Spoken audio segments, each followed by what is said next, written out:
नमस्कार। मैं मेघना आप सभी का स्वागत करती हूँ हमारे यूट्यूब चैनल अवदान एजुकेशन में।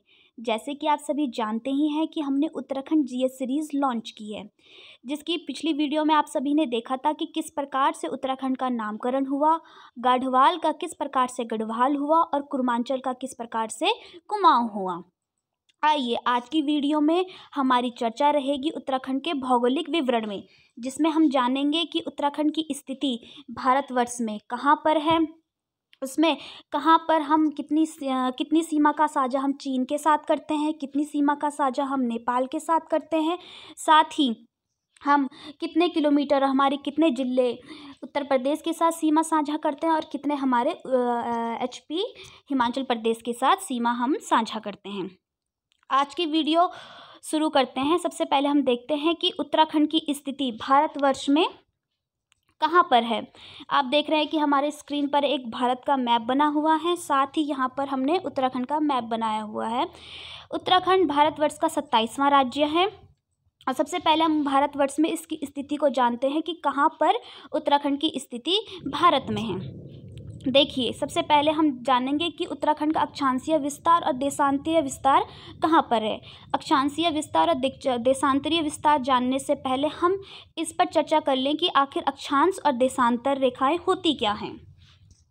देखिए, आपके सामने एक ग्लोब है, यहाँ पे 3 ग्लोब हैं स्क्रीन पर। उसमें मैंने लिखा हुआ है देशांतरीय रेखा, अर्थात जो लाइन मतलब जो काल्पनिक रेखाएं एकदम ऊर्ध्वाधर पड़ी होती हैं। देख रहे हैं आप, ऊर्ध्वाधर माने सीधी ऊपर से नीचे के लिए, उन्हें कहते हैं देशांतरीय रेखाएं। ठीक है। और अक्षांशीय रेखाएं किन्हें कहते हैं? जो क्षैतिज रूप से आती हैं। देखिए, जैसे ये पश्चिम से पूर्व की ओर है। देखिए, देख रहे हैं आप कैसे पश्चिम से पूर्व की ओर इनकी लाइन जा रही है, तो उन्हें कहेंगे हम अक्षांशीय रेखाएं। जो पूरा जो विश्व है वो इन्हीं रेखाओं के मध्य में स्थित है। ये काल्पनिक रेखाएं हैं, ऐसे कुछ लाइन ऐसे मत सोचेगा कि ग्लोब में या फिर पृथ्वी में ऐसी कुछ रेखाएं बनी हुई हैं। ये काल्पनिक रेखाएं हैं। देखिए, जो उत्तराखंड है वो कहाँ पर है? देशांतरीय विस्तार मतलब पूरब से पश्चिम की ओर, सॉरी माफ़ कीजिएगा, पश्चिम से पूर्व की ओर। देखिए, इनमें कहाँ पर मतलब हम 32 डिग्री 8 अर्क पूर्वी देशांतर से 77 डिग्री 34 अर्क तक हमारा क्या है, हम फैले हुए, मतलब यहाँ पर हमारी स्थिति है। उसी प्रकार से अक्षांशीय विस्तार आप देखिए कि 28 डिग्री 43 अर्क से लेकर के 31 डिग्री 27 अर्क तक हम लोग कैसे फैले हुए हैं। देखिए, ये बहुत इंपॉर्टेंट है पेपर के लिए। कभी भी आपसे पूछ सकते हैं कि उत्तराखंड का अक्षांशीय विस्तार कहाँ से कहाँ तक है और देशांतरीय विस्तार कहाँ से कहाँ तक के लिए है। ठीक है, मुझे लगता है आपको ये सब समझ में आ गया होगा। चलिए आगे अब हम थोड़ा सा आगे बढ़ते हैं और कुछ इसकी जो इम्पोर्टेंट वर्ड्स हैं उनको देखते हैं कि जो पॉइंट एग्ज़ाम के लिए बहुत इंपॉर्टेंट है कि उत्तराखंड का जो आकार है वो आयताकार है, जो ट्रांस हिमालय से लेके गंगा के मैदान तक फैला हुआ है। दोस्तों, हम आने वाली वीडियो में भारत का भौगोलिक विवरण देखेंगे, जैसे कि हम देखेंगे कि उत्तराखंड को कितने भागों में बांटा गया है, तो वहाँ पर हम चर्चा करेंगे कि ट्रांस हिमालय से लेके गंगा के मैदान तक उत्तराखंड किस प्रकार से बटा हुआ है। अभी आप केवल इतना ही जानिए कि उत्तराखंड एक का आकार आयताकार है, जो ट्रांस हिमालय से लेकर के गंगा के मैदान तक फैला हुआ है।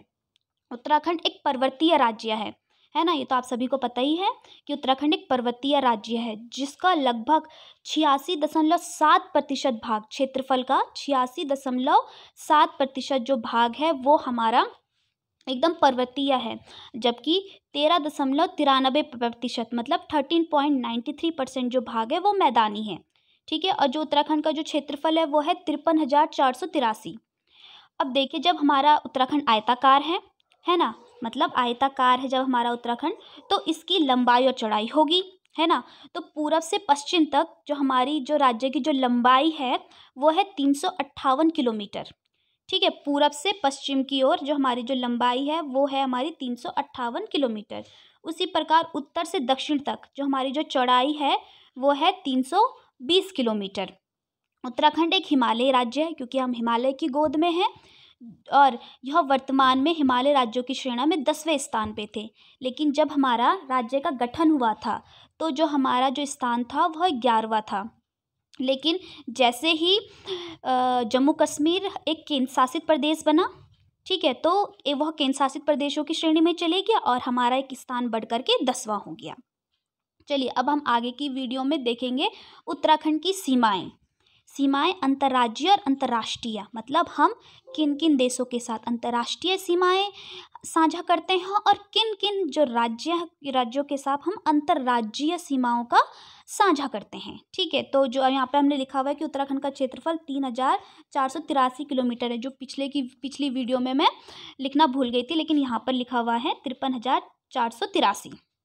ठीक है, तो चलिए अब आगे हम पढ़ते हैं कि उत्तराखंड को सबसे पहले ये उत्तराखंड का मैप है। अब इसमें हम सबसे देखते हैं कि उत्तराखंड की प्राकृतिक सीमाएं, राजनीतिक सीमाएं किस प्रकार से, मतलब प्राकृतिक रूप से उत्तराखंड को किन किन कैसे कैसे करके बांटा गया है, और राजनीतिक रूप से मतलब मानव द्वारा राजनीतिक रूप से किस प्रकार से उत्तराखंड को बांटा गया है। तो प्राकृतिक सीमा की बात करें तो पूर्व में हमारी है काली नदी। ठीक है, इसे आप जानते ही होंगे, काली नदी को यहाँ का हमारे शोक भी कहा जाता है, हर साल वहाँ पर बाढ़ आती रहती है काली नदी। तो ये हमारा ईस्ट का भाग है, तो यहाँ पर हमारी आई काली नदी। ठीक है, वैसे ही वेस्ट में, दक्षिण में अगर हम जाएं तो देखिए ईस्ट वेस्ट नॉर्थ साउथ, दक्षिण में हम जाएं तो यहाँ पर है मैदानी भाग, मतलब गंगा का मैदान जो प्राकृतिक रूप से बना हुआ है। उत्तर में हिमालय है हमारा। आपने सुना भी होगा कि उत्तराखंड पर्वत की हिमालय की गोद में है और भारतवर्ष के सर का ताज हिमालय को कहा जाता है। ठीक है, और पश्चिम में हम देखेंगे टोंस नदी जो हमारे जौनसार क्षेत्र में आती है। ठीक है, टोंस नदी। उसी प्रकार से जब हम राजनीतिक सीमा की हमारी बात करते हैं तो राजनीतिक सीमा में हम देखते हैं कि कैसे करके यहाँ पर नेपाल, उत्तर प्रदेश, चाइना, हिमाचल प्रदेश के साथ हम सीमा साझा करते हैं। तो देखिए उत्तर में जो हमारी जो सीमा है, मतलब ईस्ट में हम नेपाल के साथ अपनी सीमा साझा करते हैं। ईस्ट समझ रहे हैं ना, पूर्व में। उसी प्रकार से हम दक्षिण में यूपी के साथ, क्योंकि गंगा का मैदान है। ठीक है, और चीन के साथ, चीन और तिब्बत के साथ हम सीमा साझा करते हैं। उत्तर में ज़्यादा हम तिब्बत के साथ सीमा साझा करते हैं, लेकिन जब से चाइना ने तिब्बत को अपने आधिपत्य में लिया है, तब से हम इसे कहते हैं कि चीन के साथ ही हमारी सीमा साझा हो जाती है। ठीक है, और पश्चिम में हम हिमाचल प्रदेश के साथ अपनी सीमा साझा करते हैं। ये हुई राजनीतिक सीमा, अर्थात मानव द्वारा जो निर्मित सीमाएँ होती है वह। अब हम सबसे पहले जो बात करेंगे वो बात करेंगे हम अंतर्राष्ट्रीय सीमा की। ठीक है, हम सबसे पहले जो हमारी जो बात रहेगी वो रहेगी हमारी चीन के साथ। फिर हमारी दूसरी जो बात करेंगे वो करेंगे हम नेपाल के साथ। तो चलिए सबसे पहले हम थोड़ी सी चर्चा कर लेते हैं चीन के साथ। सबसे इम्पॉर्टेंट क्वेश्चंस आप लोगों के लिए आ सकता है कि चीन के साथ उत्तराखंड के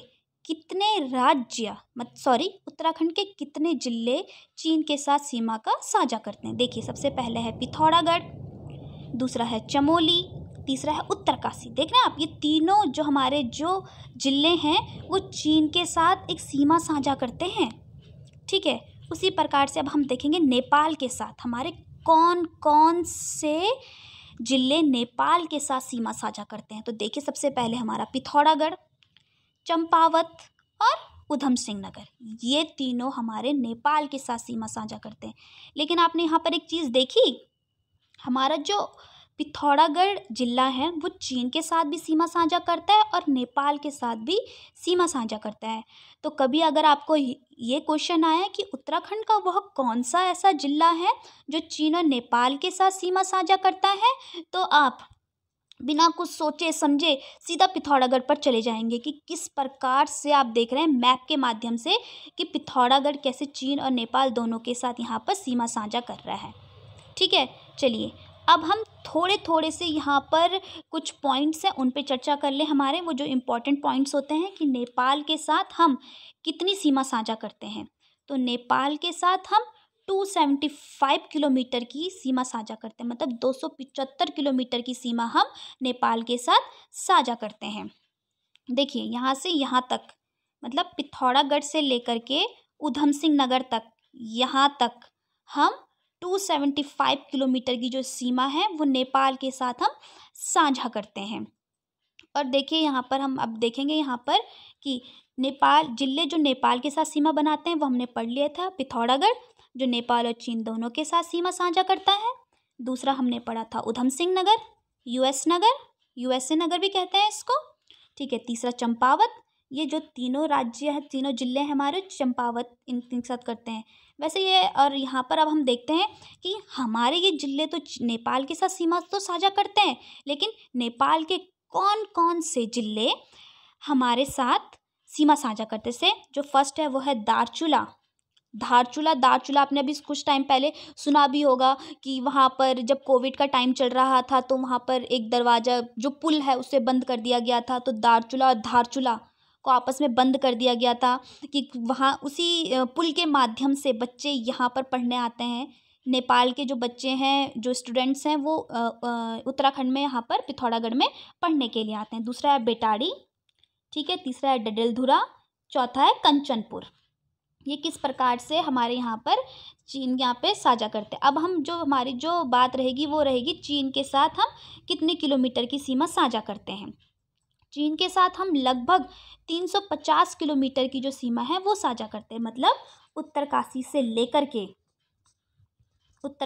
लेकर के पिथौरागढ़ तक, यहाँ तक हम करीबन 350 किलोमीटर की जो सीमा है वो हम चीन के साथ साझा करते हैं। तो देखिए चीन के साथ जो हमारे जो जिले बनते हैं वो है उत्तरकाशी। देखिए जो हम चीन के साथ जो हमारे जो जिले सीमा साझा करते हैं वो है उत्तरकाशी, चमोली और पिथौरागढ़। जो एग्ज़ाम पॉइंट ऑफ व्यू से ये बहुत सारे पॉइंट्स आपके लिए इंपॉर्टेंट, आप इनका स्क्रीनशॉट ले सकते हैं, इनके नोट्स बना सकते हैं। आगे हम चर्चा करेंगे कि उत्तराखंड की अंतर्राज्यीय सीमाएं, कि उत्तराखंड किन किन के साथ एक अंतर्राज्यीय सीमा का हम साझा करते हैं। देखिए सबसे पहले हम बात करते हैं यूपी की, कि यूपी के साथ हमारे कितने जिले सीमा साझा करते हैं। तो देखिए पहला हरिद्वार, आपको दिखाई दे रहा होगा, पहला हरिद्वार है, देखिए हरिद्वार। दूसरा देहरादून, तीसरा पौड़ी गढ़वाल, चौथा हमारा है उधम सिंह नगर और पांचवा है नैनीताल। देखिए कई बार आप ये देख रहे होंगे यहाँ पर बहुत कम पार्ट, देखिए बहुत ही कम पार्ट हमारा नैनीताल का उत्तर प्रदेश के साथ सीमा साझा करता है, ठीक है। उसी प्रकार से अब हम देखेंगे कि हिमाचल प्रदेश के साथ हमारे कितने जिले सीमा साझा करते हैं। देखिए पहला है उत्तरकाशी, ठीक है। दूसरा है देहरादून। अब यहाँ पर सबसे इम्पॉर्टेंट क्या है, देखिए सबसे इम्पॉर्टेंट क्या है कि जो देहरादून है हमारा, वो यूपी के साथ भी सीमा साझा कर रहा था और हिमाचल प्रदेश के साथ भी सीमा साझा कर रहा था। तो जैसे पिथौरागढ़ था जो नेपाल और चाइना दोनों के साथ सीमा साझा कर रहा था, तो उसी प्रकार जो देहरादून है वो यूपी और हिमाचल दोनों के साथ क्या करता है, सीमा का साझा करता है। तो चलिए अब हम उन राज्यों की जिलों की बात तो हमने कर ली, हमारे यहाँ पर उत्तराखंड के जो यूपी के साथ सीमा साझा करते हैं। अब उन जिलों की बात करते हैं यूपी के जो हमारे साथ मतलब उत्तराखंड के साथ सीमा साझा करते हैं। तो पहला है पीलीभीत, बरेली सबने सुना ही होगा, रामपुर बहुत प्रसिद्ध है, मुरादाबाद, बिजनौर, मुजफ्फरनगर और सहारनपुर, ठीक है। एक बार से आप फिर नाम सुन लीजिए, पीलीभीत, बरेली, रामपुर, मुरादाबाद, बिजनौर, मुजफ्फरनगर और सहारनपुर। ये 7 जिले हैं जो उत्तर प्रदेश के साथ हम सीमा साझा करते हैं। इन 7 जिलों के साथ हमारे 5 जिले माफ़ कीजिएगा, हमारे जो 5 जिले हैं वो सीमा का साझा करते हैं। उसी प्रकार से हम देखेंगे कि हिमाचल प्रदेश, ठीक है, हिमाचल प्रदेश के साथ हमारे हिमाचल प्रदेश के कौन कौन से जो जिले हैं जो हमारे साथ सीमा का साझा करते हैं। किन्नौर, शिमला, सिरमौर, ये जो तीनों हमारे यहाँ पर हिमाचल प्रदेश के तीनों जो जिले हैं वो उत्तराखंड के उत्तरकाशी और देहरादून के साथ सीमा साझा करते हैं।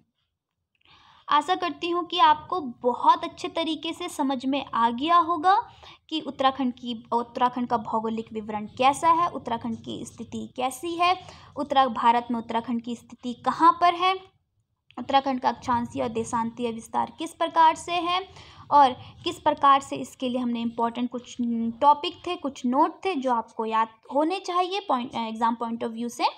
और किस प्रकार से उत्तराखंड की जो राज्य की जो सीमाएं हैं उनका कैसे करके सीमाएं बटी हुई हैं प्राकृतिक रूप से और राजनीतिक रूप से। उत्तराखंड की अंतर्राष्ट्रीय सीमाएं किस प्रकार से हैं और किस प्रकार से इसकी अंतर्राज्यीय सीमाएं हैं। अगर आपको हमारी यह वीडियो पसंद आई है तो प्लीज़ लाइक कीजिएगा, शेयर कीजिएगा और अगर आप हमारे चैनल पे नए हैं तो हमारे चैनल को सब्सक्राइब कीजिएगा। धन्यवाद।